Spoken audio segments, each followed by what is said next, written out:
certificates and degrees don't get you jobs, and neither does learning how to code. There is no magic pill that gets you to where you want to go other than being the best version of you that you can be. Mastering our psychology, emotions, and collaborating with good people are three of the largest challenges that each of us faces as a human. So how do you build or join a squad of like-minded good people who are going to understand you, who are going to get you? How do you master your psychology and your emotions, especially during such challenging times? We talk about that today with our guest, Ruben Harris, the co-founder and CEO of Career Karma. Originally from Atlanta, Ruben tells his story of getting started at a Montessori school, working traditional jobs, breaking into tech, and then going on to become one of the most authentic value creators and connectors in Silicon Valley. We talk about tips to become a super learner and create value in a non-transactional way.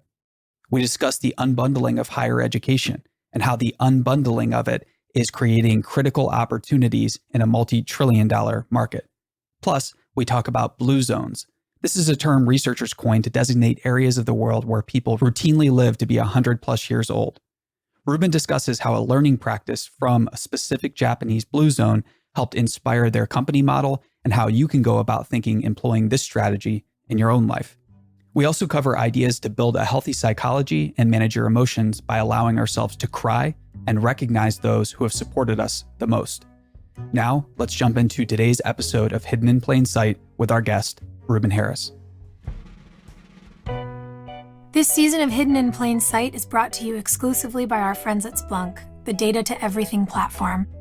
Splunk helps organizations worldwide turn data into doing. It's time for data to be more than a record of what happened. It's time to make things happen. Learn more at Splunk.com or by clicking the link in our show notes. Ruben, welcome to the show. Thank you for having me on the show, brother. So it's rare that I get to talk to somebody that's played cello for 25 years.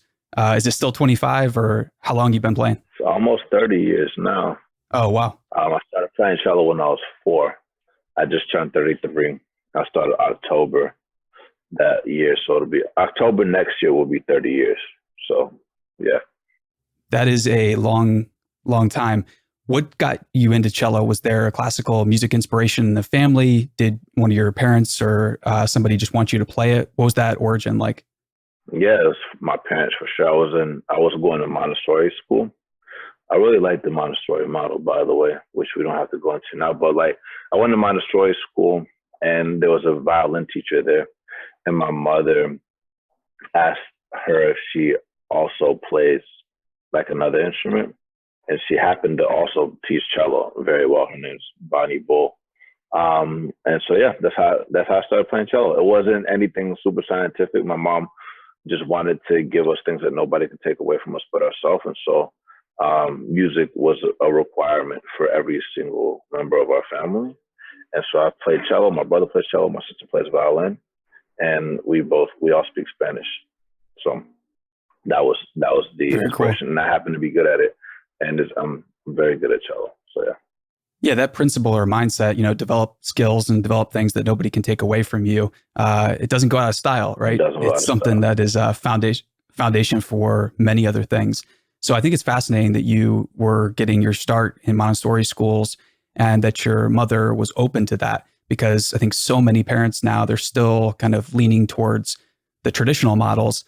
What is Montessori like for you, and how is it different than some of the traditional models that we see out there? Well, Montessori has been around for 100 years. And what I like about Montessori is that they teach you how to learn, but they also really help you discover and to kind of create your own lane. There's mixed age classrooms, which I think is really, really important. There's a lot of things around play, which I think is important, because a lot of times we're taught how to do things out of a textbook. And when you're playing with things and you're recognizing that your contributions to the world don't just affect you, but they affect the world in a certain way, with people of all ages, I think it matters a lot. I wouldn't say I'm an expert on all the principles of Montessori, because K-12 isn't like my domain, but I do know that like the emphasis on independence, working with kids that are older, kids that are younger, and understanding that I can contribute to society in a positive or negative way has been instilled with me from a young age. Yeah, I think Montessori schools are kind of the apex of this, the play movement and the self-directed learning.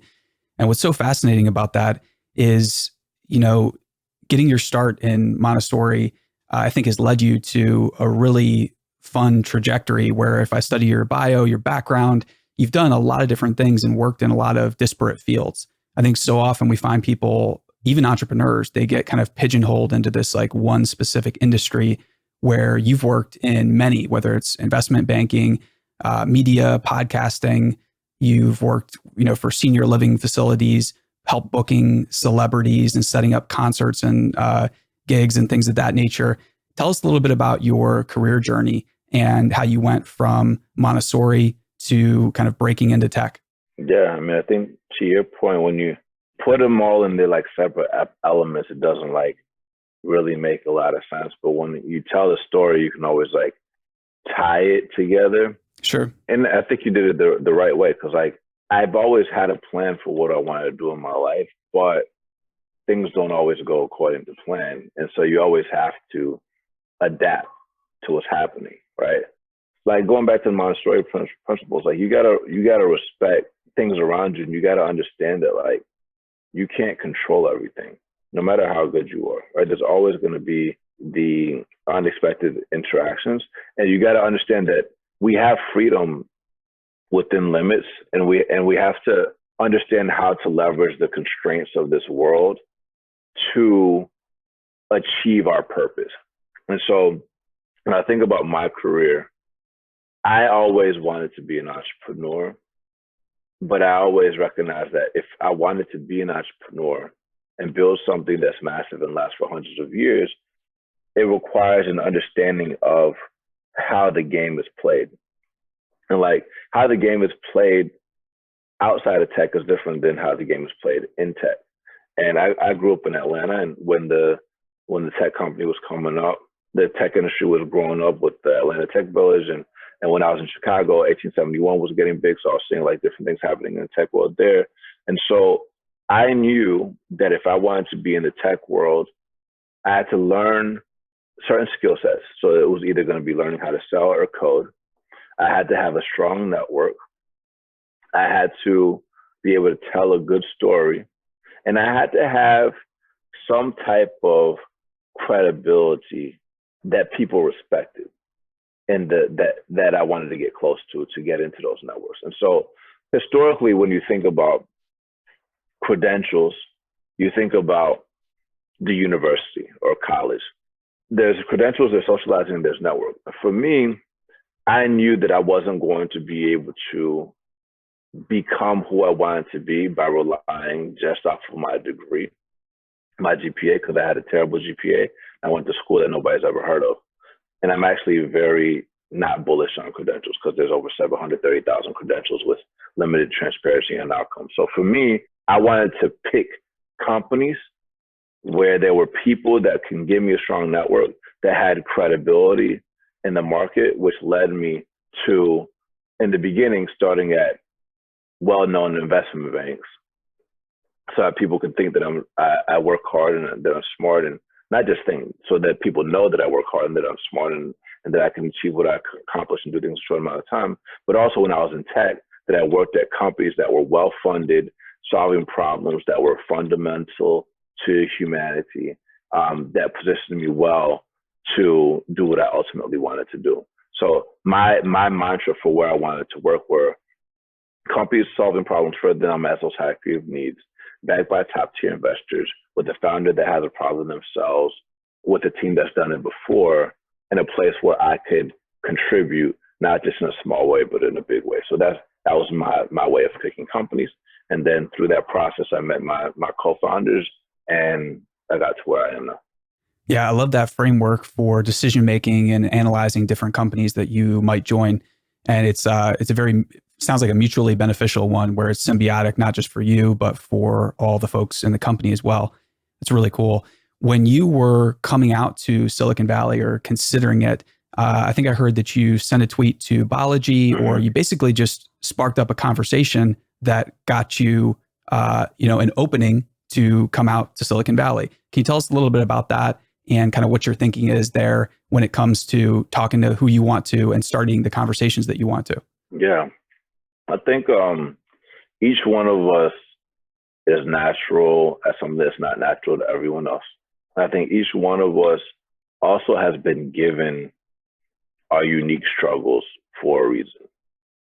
And once you've centered on the struggle that you've dealt with the most, or what you feel is your purpose, or what you feel that you are the best in the world at, and what you're naturally gifted at, I think it's important to dominate that niche or dominate that quality and like position yourself as someone that's known on that subject. And so the way that I was able to get in front of Biology before he was like, this was like right when he was general partner for Andreessen, I just tweeted about things that he was excited about that I was also excited about, where I knew that I could add a lot of value. And just Twitter is probably one of the most powerful networking like platforms ever, like even above LinkedIn. And I think that everybody should have a Twitter account if they want to be in tech, because all the gatekeepers in tech are on Twitter. I would say all of them, but most of them. So if you're able to create a following that's interesting, especially if it's a subject that's positioned well for the future, you're going to get attention. And so over time, after he kept retweeting different things, I would get more people following me, and then he would DM me, and then we would talk back and forth. Like that's how it happened. And then when they do respond to you and they give you advice, you want to really act on the advice that you're given. So many people are looking for mentors, and then they get the advice, and then they reject the advice and they don't do it. So I'm a true believer in, like, obviously you're not going to do everything everybody tells you, but it's very important to act on the advice that you're given. For sure. And just that a willingness to be coached is crucial, right? The humility to say, okay, I don't understand everything out there. And somebody that's done it before has a high likelihood of understanding this. That's so right. Tell us a little bit about coachability, because for all of us, right, there's that never ending battle between ego, between our aspirations, and trying to find the right balance of coachability. How have you fought to remain coachable as you're going through this process of building your own company, which is, of course, incredibly challenging? I like thinking about coachability because coaching is like key to, I think, humanity. I think about where we are in the labor market today. What's happening to the labor market is very similar to what happened when free agency was introduced into sports, right? Where before you could be the hometown hero and you stay in one team forever. But then when you go to where we are today with free agency, you could be like LeBron, and you could be in Miami, you could be in Cleveland, you could be in the Lakers. But core to all these star athletes is they always have coaches, right? The best coaches are player coaches. I think that if the most elite people need a coach and are coachable, shouldn't everybody need a coach, right? Right. And you can see the people that resisted coaching that are great players, like Allen Iverson, for example. I'm a huge fan of Allen Iverson, or Mike Vick back in the day. And I'm a big fan of Mike Vick too. But whenever you resist coachability, you think that you can never learn, and that you don't realize that the facts that you can learn from anybody, and you don't respect your environment, which goes back to the Montessori thing, then you're self-limiting yourself, right? It's super important to be coachable and recognize that you can grow from anyone and anybody can be your coach. And I'm a true believer in it. Yeah, you said a number of things there that are fascinating, especially the free agent aspect of the career world. This is changing rapidly. And for the first time, we have a much more fluid and dynamic career market. So as the CEO of Career Karma, what type of trends are you seeing? What type of data are you seeing about, how big this shift is into everybody becoming more of a free agent and companies becoming tech companies, basically, or, digitizing or going to the cloud, whatever you want to describe it as? What type of trends are you seeing? Well, speaking of digital learning and like where we're at, there's over 1.5 billion students now that now have to study online due to school closures caused by COVID-19. So I think that's number one. And that's also driving the unbundling of higher education. Right? So when you think about higher education, they're going through an existential crisis right now. It's August, and a lot of schools are just deciding whether they're going to be open, whether they're going to be closed, whether they're going to go online or have a hybrid, right? Or they're going to reduce tuition, keep staff, cut staff, do sports, whatever. And so now that we're going online, what you're actually seeing is an increase in fragmentation, right? So there's no monopoly on education. Like no one school can teach the entire world. And so the shift to online higher education means that each institution is now competing with 10 to 100x more institutions than in the physical context. Like online MOOCs in the last 7 years before COVID had about 100 million learners.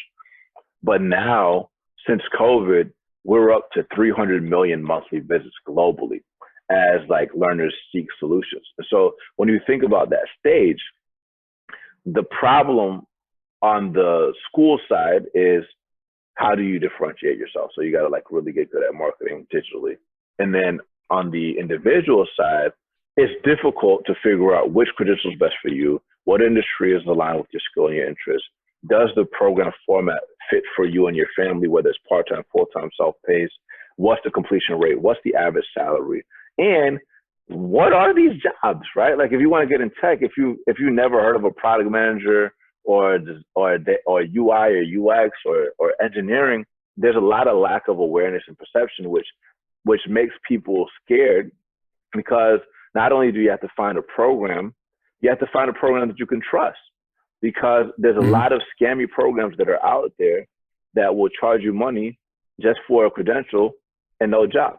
And so I think that's what we're living in. I think you can see before Corona, the digital learning market was growing pretty nicely, but after disease, you're starting to see the digital learning markets grow similar to e-commerce, where currently the digital learning market is about 160 billion, but it's growing 30%, where by 2026, it's projected to be $1 trillion market alone. And currently it's only 2.3% of the larger global learning market, which is currently 7 trillion. It's a massive market. And so that's the stage that we're in right now. It's exciting times for sure. And what you said is fascinating about the unbundling of higher education, right? Because it's been happening slowly, but now it seems to be happening all at once. What type of hope do you see for a future where, do you see a future of small schools being feasible, i.e. like small groups of people still meeting up in person to do certain things like within social distance guidelines? What are you thinking about for the future of like coming together to learn? Because it's pretty up in the air at this point. I think number one, the debate about whether school is for a job or just to learn and socialize is starting to be immediately clear that like most people are looking for a job, whether it's college, whether it's graduate school, whether it's a trade school, period. And like, these are facts, right? 43% of college grads are underemployed in their first year out, right? So that's something to keep in mind. Also, when you think about the jobs that are being created, like jobs that require more education than the high school diploma or less than a 4-year bachelor degree, like 48% of the new jobs that are being created between 2014 and 2024 are gonna be middle skill jobs. And so I think that currently what you have to do is not just match people with the training that's best for them. You got to put them in these small groups, like you said, that are people that are like them. And the reason why I think that's important is because psychology is key to a labor transition. With Career Karma, we've been doing this for a long time. We call it a squad inside of Career Karma. So if I'm a mom, I'll connect with other moms. If I'm a dad, I'll connect with other dads. If I'm 50 years old, I'll connect in the Code Gray squad and things like that. And Harvard Business School has done a case study about Career Karma that they're going to be teaching in the fall related to this concept about squads. Where we got the squad concept was from our own experience. So my co-founders and I went through various types of boot camps. So my brothers went to a boot camp. My co-founders went to Hack Reactor and App Academy. There's a big focus on making it very clear that certificates and degrees don't get you jobs, and neither does learning how to code. Building companies is a team sport, and you have to know how to work with other people. And it's not just about working with A players. It's about working with people that you have chemistry with. And so since most people haven't gone to college, or most people that haven't gone to one of these alternatives or gotten into tech don't know people that are already in tech, a lot of times you'll feel like a fish out of water. You'll feel like this imposter syndrome. And so a lot of people will drop out of the middle of a career transition if they don't have their community. And something that is a big factor of a university is socialization. So what you hear a lot is like these learning pods now, not just for college, but also for K-12 and homeschool. That's like a very big term right now. But where we got the concept actually came way before this, and it goes back to Japan. So I study, there's a good article about this called The Power of Positive People that you should check out. But it's in Japan, in Okinawa, Japan, the women live the longest. They live to 90 years old plus, right? It's a blue zone. So, and they have this concept called a moai. It's easier to get through life knowing that you have a safety net. And so from birth, they commit to each other in groups of 5, professionally, socially, emotionally, financially, blah, blah. And that group, that pod, that squad stays with them forever and is a key to a lot of factors, not just professionally or educationally, but also to life extension. And so that's how we based our squad. And so we've actually digitized this small community group, which helps with retention and completion of the program and ultimately finding jobs. So exciting and so timely, right? In an age where everything's moving fast, it's good to have a long-term view. Nothing better than to think about, okay, what's going on in these blue zones and how can we replicate this across the world? Yeah. So that is a great place to look for these ideas. And I love how you branded it squads. So give me a couple examples of where, if you have a good squad in terms of people with similar backgrounds and interests and where they're at in life, how can they get over some of the psychological hurdles required during this transitionary time when they're, upskilling or they're breaking into tech, or maybe they're just trying to get a promotion? I mean, let's say that I got a felony on my record or that I was formerly incarcerated. The way that society brands people that have felonies on their record, psychologically, you're going to be like, is this really possible for me? And that's not just across one race. That's like every race. I get people from every race, every religion. This is one example. And if I could show you people that are working at companies like Slack, Dropbox, and Zoom today that are formerly incarcerated that are working, that's going to give you confidence because you're like, wow, this person overcame this hurdle. Wow, it is possible for me. So that's a big deal. Another thing, like another example is like having bad credit. Like you'd be surprised how many people that have bad credit are nervous, man. Like there's a lot of these programs, even with an ISA that has a job guarantee that doesn't charge you money unless you get a job, that will reject you if you have bad credit. And people assume that if you have bad credit, that you're not dependable, you're not consistent with your income. And like people come to CareerCom all the time with that issue. And a recent example is a guy named Jarek Warren. He had very bad credit, and for traumatic reasons where he had 5 people die in his family and he had to take care of all of them in a matter of 5 years. And he came to us and then got a job in a year making $145,000. But that was after like exploring other programs that wouldn't accept him because of his bad credit. And so like, if you're connecting with other people that have gone through your shared struggle, you can crowdsource solutions to your obstacles, right? So like if I'm a mom and childcare is an issue, but I'm in a group with other moms that are making their dreams happen, they might have multiple potential schedules that I can use in order to create a blueprint for my career transition. And I, as the founder of CareerCom, can never relate to a mom because I'm not a mom. You see what I'm saying? Definitely. Yeah, and it's the type of mentality too that anyone can start to pursue today, right? Like it's not going to be It's not going to make your life, of a poor quality if you start to really get conscious about building your squad in the real world, whether that's like professional based or, expanding your family. So when it comes to building your squad of mentors, of friends, and the pod that you're learning in, how do you go about that process now? I think that building a squad digitally is the same as building a squad in the quote unquote real world. And I know that sounds like crazy because what we're talking about here with Career Karma is not Second Life. This is not The Sims, right? This is not like your virtual friends in Minecraft or your Call of Duty friends that you play on a game and then like you go back into your real world and just like pass the time until you go back into your video game. Like these are real life connections that are in your neighborhood that you can turn into your real world. The way I think about building my personal squad is not just with my co-founders, but I think about a personal board of directors.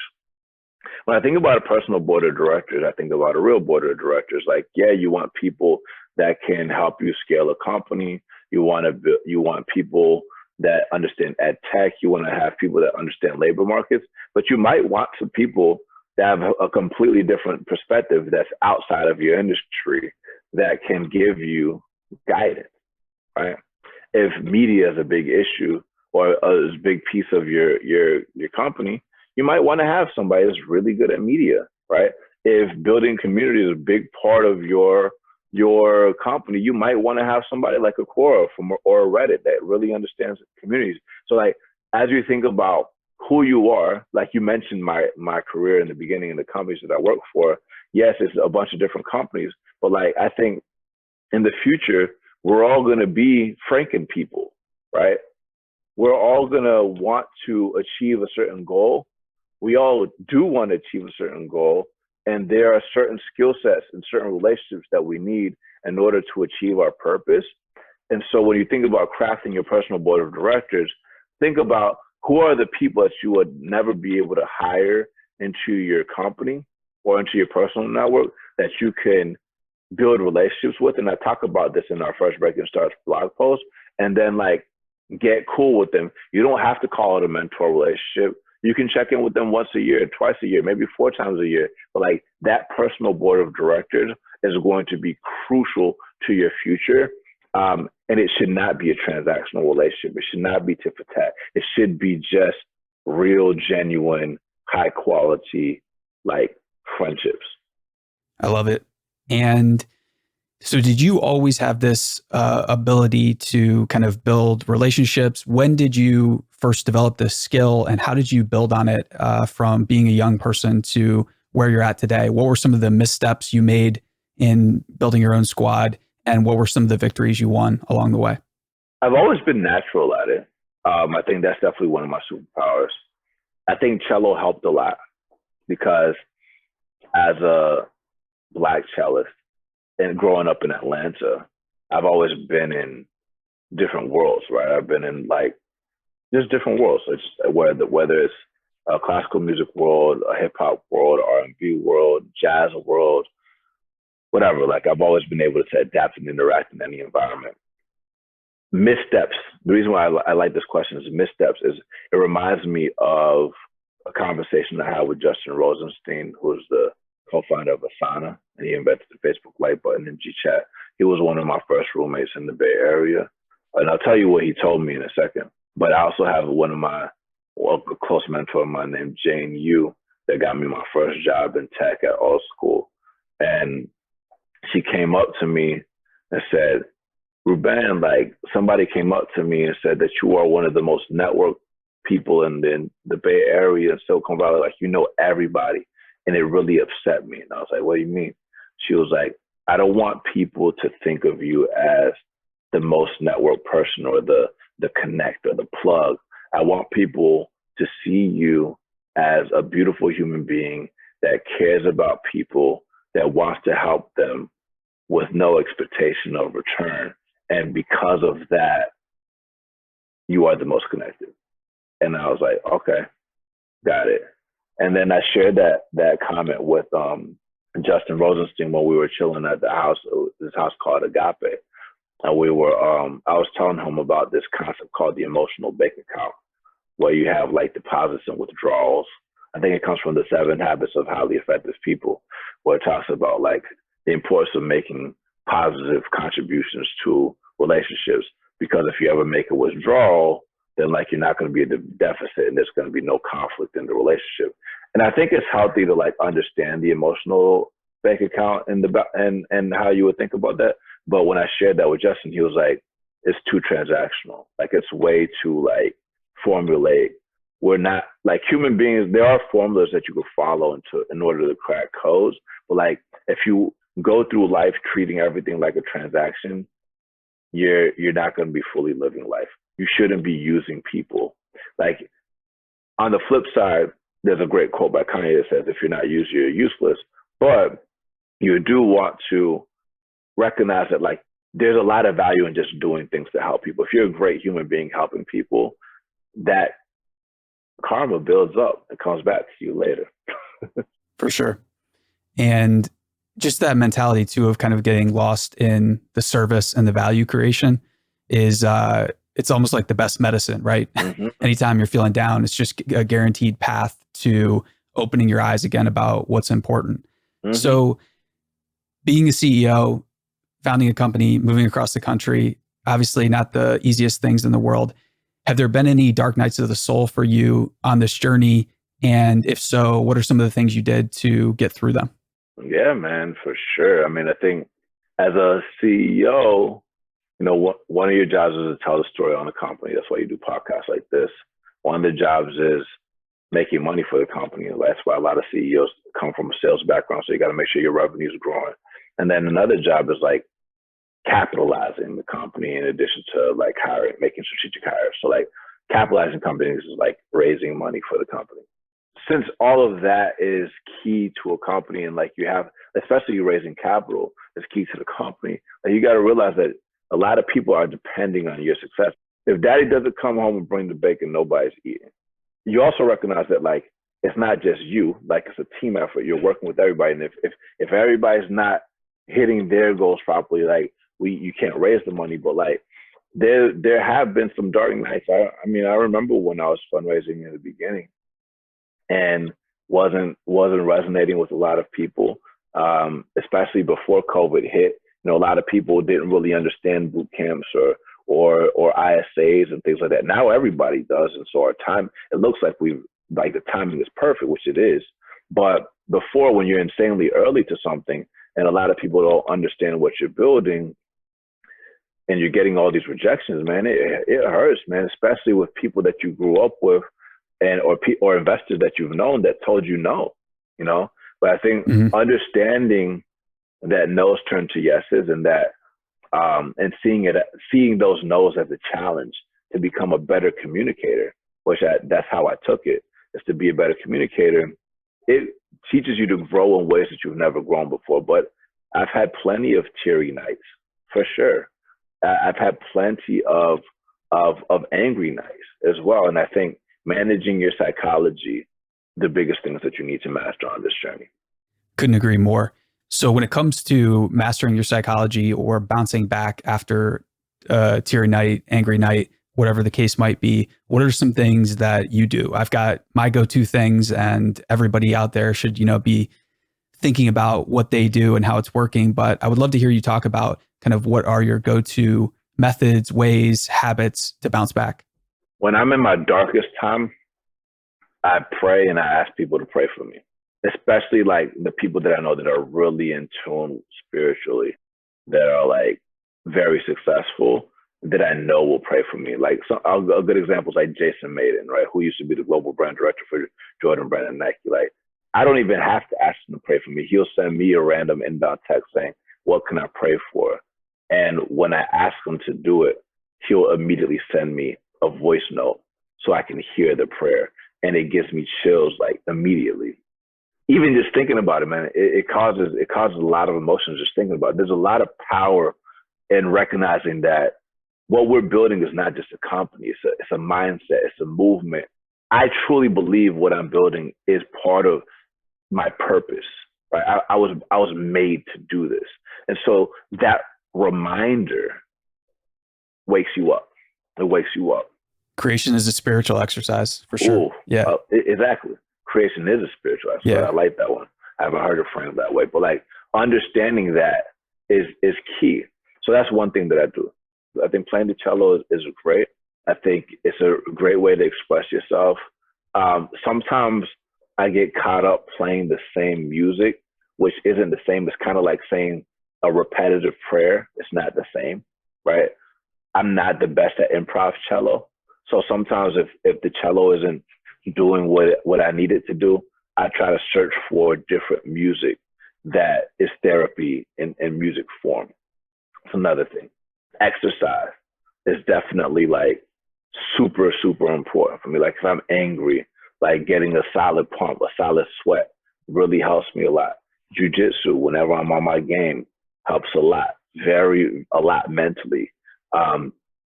Watching movies is helpful, especially animes. There's a lot of really good things that you can learn from animes that help you to overcome and get you and give you the will to fight.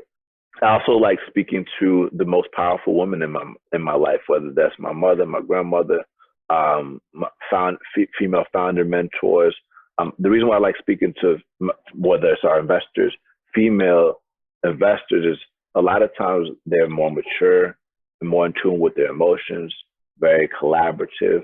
And a lot of times there's a shared struggle too, being from an underestimated background, where they also have chips on their shoulder and they also have to overcome a lot of things that remind me that we're in this together. And I am a true product of the matriarchy, so I got to give a shout out to the women. And then other than that, I'll let myself cry. I think as men, it's very easy to pretend that we got to be strong without showing emotions. But I think as a cellist and someone that understands the importance of emotion, that can drive you to do things that were historically seen as impossible. It's like adrenaline, right? To save a child that's in danger, right? It's like you need to let that out. So that's what I'll say. Exploring those emotions, could not agree more. That's something that I think men need to model more and just talk about and not be afraid to say, yeah, I cried it out. And you know what? I felt way better afterwards. Yeah. Because giving ourselves that permission to do it, to talk about it, and then be proud when we share that we do it, I feel like that's a really positive wave that we can send throughout the culture. Ruben, this has been a really awesome conversation. I appreciate you being generous with your time here.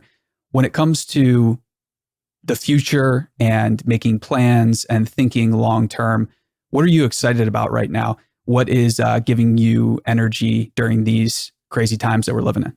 Well, I think that as the founder of a company that can help people find quality job training programs and employment in a short amount of time during a time of massive unemployment is a huge blessing. You know, for the people that don't know, Career Karma matches career transitioners to job training programs so they can get high paying jobs in tech in about a year.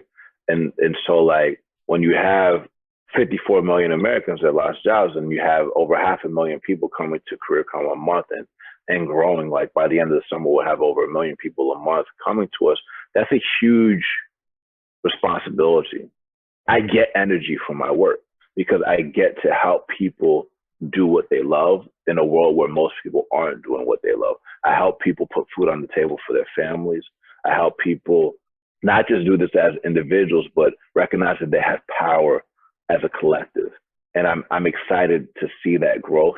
I'm excited to see this be not just a VC fundable issue or a corporate issue. This is a huge focus for nonprofits, for governance, not just in the United States, but globally. And we will be a conduit, a trusted conduit for all job training forever and ever. And I'm just grateful to be part of that solution. Ruben, when you look out at what's going on in the business world right now, are there anything that you're seeing that you feel like, you know, this is a secret that more people need to be aware of? Is there any like final story you want to leave our listeners with about, you know, what is possible? How can we kind of shift people's mindsets out there about what is possible? Any story come to mind or final thought? I think that the thing that people most often get confused is what we talked about earlier, where like certificates and degrees don't get you jobs, and neither does learning how to code. There is no magic pill that gets you to where you want to go other than being the best version of you that you can be. A lot of people overemphasize skills training and they underemphasize the importance of presenting yourself as a likable, coachable person that likes to work with other people. People want to work with people that they like. That's the secret, right? If everybody that's applying to a company all has the same skills and the same level of experience, the same credentials, the reason why someone's going to get hired over somebody else is who they are as a person. As a musician, I think about the labor markets very similar to the music industry, where the people that you hear on the radio aren't the best musicians and they didn't go to Juilliard. They just know how to make songs that people like. And often the only reason why they're able to do well is because they packaged it well. They look good. They know how to dance. They know how to get creative with the distribution or whatever. So you got to get your demo tape right. And then you got to play your demo tape to the right people that can vouch for you to get your record deal. Like, you're not going to get a record deal by applying on Def Jam's website. It's not going to happen, right? So I think the secret of being the best version of you that you can be and playing songs that people like and not overemphasizing where you went to school to learn your music skills or your coding skills, or just even relying on your ability to play music is a secret that a lot of people don't emphasize enough. Ruben, wise words. Appreciate this time, and thank you for joining us. Thank you, man.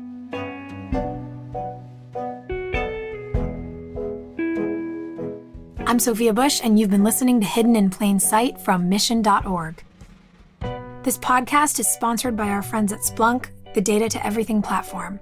In today's data-driven world, every company, big or small, new or old, is sitting on terabytes of unused, untapped, and unknown data. Splunk helps turn all that data into action. Using cutting-edge AI and machine learning, Splunk delivers real-time predictive insights that will help you on your mission to change the world. With solutions for IT, security, Internet of Things, and business operations, Splunk empowers people to make faster, better decisions and take action to get things done. It's time for our data to be more than a record of what happened. It's time to make things happen.